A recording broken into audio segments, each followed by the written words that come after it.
आज अत्यंत महत्त्वाच्या मुद्द्यावर अशी आजच्या ठिकाणी लक्षवेधी लागलेली आहे।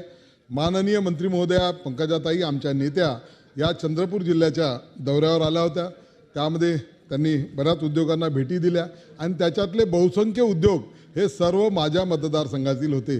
मी ताईंनी त्या भेट दिली त्याबद्दल त्यांचं अभिनंदन करेल, परंतु एक खंतही या ठिकाणी आपल्या माध्यमातून व्यक्त करेल की आपल्या कार्यालयातून ताई कोणत्याही प्रकारचा साधा SMS किंवा फोनसुद्धा त्या ठिकाणी आला नाही आणि त्यामध्ये आम्ही तुमच्या दौऱ्यामध्ये अपेक्षित नाही अशा पद्धतीची ती एकंदर भावना त्या ठिकाणी दिसत होती। बरे असो, आपण आलात, आपलं स्वागत आहे, आपण चांगलं त्या ठिकाणी हे केलेलं आहे। मला या ठिकाणी एवढं म्हणायचं आहे की महामाया कोल कंपनीची आपण या ठिकाणी त्या ठिकाणी भेट दिली।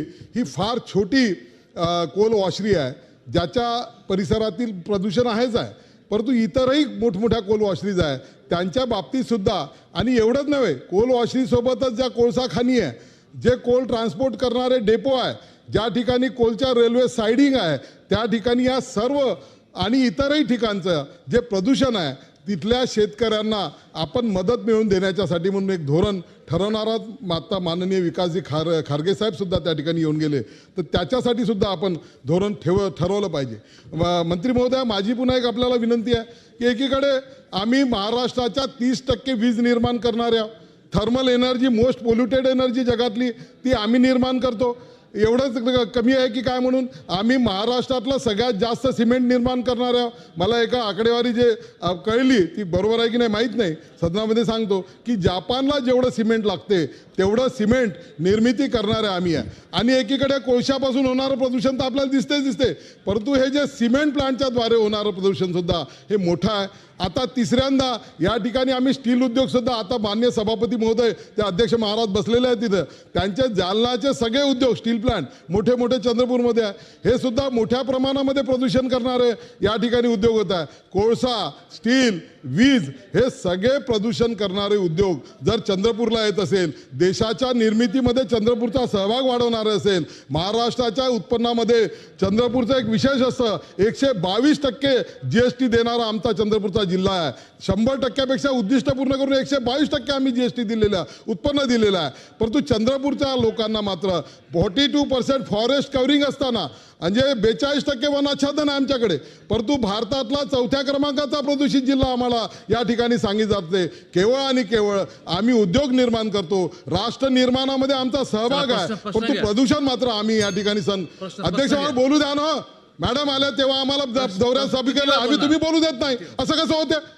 असं होतं? बिलकुल असं बोलू द्या आम्हाला, तुम्ही असं नाही होणार साहेब, लक्षवेधी आहे, बोलू द्या आम्हाला। या ठिकाणी माझी विनंती मंत्री महोदयांना एवढी आहे की आपण या ठिकाणी चंद्रपूर जिल्ह्यातील इतर सर्व लोकप्रतिनिधींना घेऊन या अतिशय गंभीर प्रश्नावरची बैठक या ठिकाणी घेणार आहात का? नंबर 1 या ठिकाणी दुसरे जे पोल्युशन फैलवणारे उद्योग आहे त्या उद्योगांवर कडक कारवाई किंवा ते बंद करणार आहात का? तिसरी गोष्ट, माननीय मुख्यमंत्री देवेंद्रजी फडणवीस यांचं या ठिकाणी आपण अभिनंदन केलं पाहिजे की चंद्रपूरमध्ये जे चंद्रपूर महावितरण केंद्र आहे त्याच्यातले जे जुने युनिट बंद झाले होते ते बंद केले। 800 मेगावॅटचा युनिट या ठिकाणी तो निर्माण होत आहे। आदित्य साहेबांनी जो प्रश्न उपस्थित केला की ॲश पॉन्ड हा काही त्याचं सोल्युशन होऊ शकत नाही, म्हणून चंद्रपूरचीच राख चंद्रपूरमध्ये कंझ्युम झाली पाहिजे याचं धोरणही आहे की जे उद्योग ॲश बेस इंडस्ट्री आहे त्यांच्या उद्योगापर्यंत ती ॲश नेऊन दिली पाहिजे, परंतु असं होत नाही। या ठिकाणी वेगळे मोठ्या उद्योगांना सिमेंट निर्मिती करता आपण त्या ठिकाणी दिलेली आहे, परंतु छोट्या उद्योगांकरता आपण प्रदूषण नियंत्रण पंकजाताई आणि माननीय देवेंद्र फडणवीसांकडे मुख्यमंत्र्यांकडे असलेलं ऊर्जा खातं यांनी एक धोरण आखलं पाहिजे, जे हजारो एकर लँड जी ऊर्जा विभागाकडे आहे त्यामध्ये एक स्पेशल ॲश बेस इंडस्ट्रीची एक MIDC त्या ठिकाणी निर्माण करणार आहे का? आणि या सर्व उद्योगांकरता विशेषतः जे औष्णिक वीज निर्मिती केंद्र आहे, जे सिमेंट निर्माण करणार आहे, जे कोल निर्माण करणार आहे, यांच्याकरता प्रदूषण नियंत्रण मंडळाच्या माध्यमातून कोणतं विशेष धोरण आखलं जाणार आहे का? आणि एक मोठा अधिकारी त्या ठिकाणी देण्याची आवश्यकता आहे।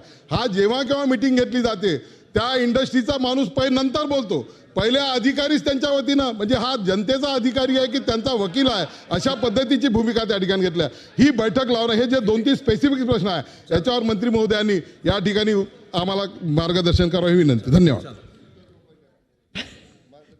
या सन्माननीय सदस्य जोरगेवार यांनी जे प्रश्न मांडले, मी सुरुवातीलाच सांगितलं की आपण ह्याच्यामध्ये शॉर्ट टर्म, मिड टर्म आणि लाँग टर्म गोल ह्याच्यावर आपण ऑलरेडी एक काम करत आहोत. तर तीच कमिटी आहे, त्याची बैठक आम्ही घेत आहोत. आपण स्वतः उपस्थित होता जेव्हा मी चंद्रपूरला आले, आपण बैठक घेतली. जिल्ह्याची सर्व कलेक्टर वगैरे उपस्थित होते आपल्या कलेक्टरांच्या कार्यालयात. आता मी राज्याची कॅबिनेट मंत्री आहे, त्यामुळे ज्याही जिल्ह्यात मी माझ्या मंत्रालयाच्या किंवा पक्षाच्या संदर्भातल्या कामात जाते त्याला सर्वजण अपेक्षित आहेत. तर वेगळा म्हणजे मी तो प्रोटोकॉलच आहे, सर्व आमदार माझ्या पक्षाचे त्यांनी येणंच आहे. तर आपण कधी आलात तर स्वागत आहे. वेगळ्या SMS ने आज कायमचं तुम्हाला निमंत्रित करत आहे, तुम्ही येऊ शकता. याचबरोबर आपण जे सांगितलं त्याच्यामध्ये सिमेंटचं आपण जे सांगितलं उद्योग करा, तर ते सिमेंट उद्योग विभागावर बसून मला चर्चा करावी लागेल, कारण त्याबद्दल ऊर्जा आणि उद्योग विभाग ठरवेल. प्रदूषणाच्या बाबतीत मात्र आपण शॉर्ट टर्म, मिड टर्म आणि लाँग टर्म गोलवर काम करू आणि तीच बैठक असेल. त्यासाठी चंद्रपूरच्या सर्व लोकप्रतिनिधींना इन्व्हॉल्व केलं जाईल.